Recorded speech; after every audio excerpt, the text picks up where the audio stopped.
Welcome to this webinar brought to you by the European Internet Inclusion Initiative, known as the EIII. The EIII is co-funded under the EU's 7th Framework Programme, Grant Agreement number 609667. This is the second webinar in a series of 3, and today we're going to focus on Iceland. With me here today is Hallabjörg Baldersdottir from Registers Iceland, and also Mikael Snapprud from Tingtun AS, which is the leading consortium member of EIII. I will start with you, Mikael. Could you just talk broadly about EIII and how far it's now progressed since we last spoke in the webinar on Norway?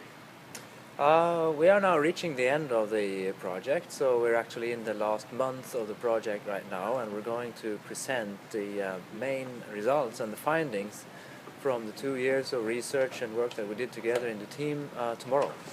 Excellent, thank you. Hallabjörg, I'm turning to you. You're from Registers Iceland. Could you describe your organization a little bit and what you do?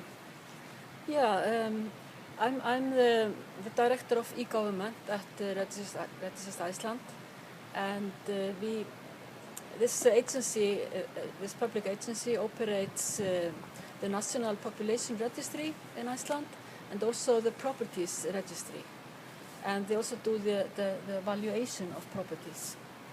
And then we also run a lot of central government projects like the national portal, Iceland.is, and other projects like e-elections and open data and so on.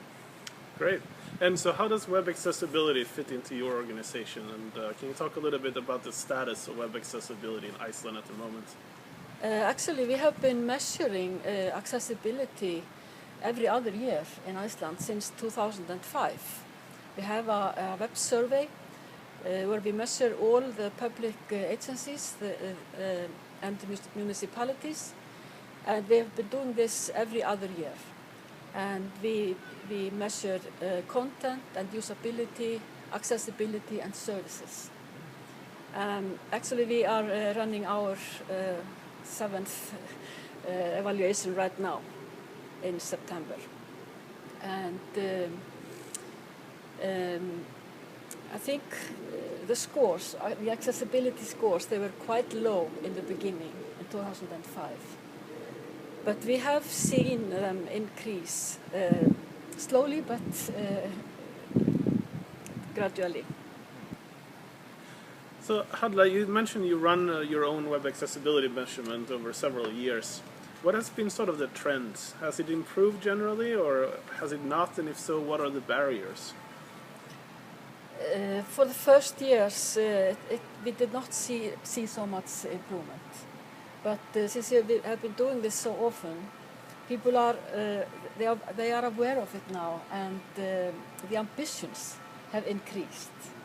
And also, just to speed this up, we have been running courses for webmasters. There are no requirements in Iceland per se that you have to follow certain web accessibility. It's more about trying to raise awareness and giving people the benefits of being web compliant. Well, actually, there is a policy on accessibility, which was published 2012, I think, which says that every website in Iceland, every public website should comply to WCAG 2.0 at the end of 2014, or 1st of January 2015.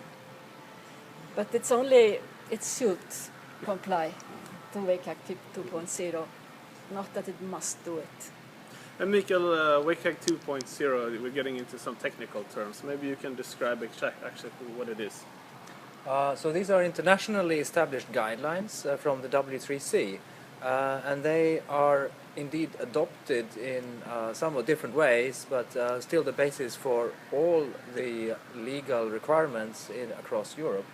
However, it is a set of guidelines, so it doesn't really in detail say what should be met for a particular piece of element on a website.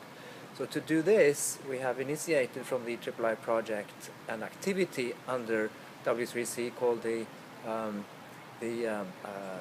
Auto WCAG community. This community is created to specify tests. And then we go a little level deeper in terms of how to actually meet these requirements in the guidelines.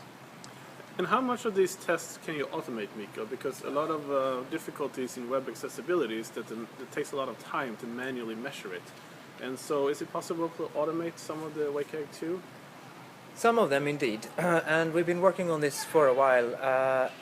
We don't know exactly the percentage that can be automated. We estimate it's around 20%. The good news in this situation is that many of the tests that are not easy to automate are oftentimes correlated in the result to those that can be automated. And how have you been doing the evaluations in Iceland previously? You mentioned now you used the EIII tool this year, but in the past, how have they been done? In the beginning, we started with only manual evaluations, but last time, 2011 and 13 and 15, we have added some automatic evaluation tools. The quality of web accessibility obviously differs a lot within countries, but Mikael, are there any findings you've seen now that you have preliminary results to sort of generalize some findings? Or there's some, is it national government website, is it certain countries or regions that seem to generally do better than others? In general, we can say that the national websites are mostly backed by more resources. And this is also having an impact of the accessibility properties of these websites. So we see that mostly websites, for example, for the tax authority or welfare authorities, they are significantly better than most municipality websites, for example. Great. And as we're rounding off here, I think, could you talk a little bit about the future of web accessibility in Iceland? Where do you see it going? Is it going to be more compliance? Is it going to resolve itself? Will tools such as the EIII become more important? Or where is web accessibility in Iceland going?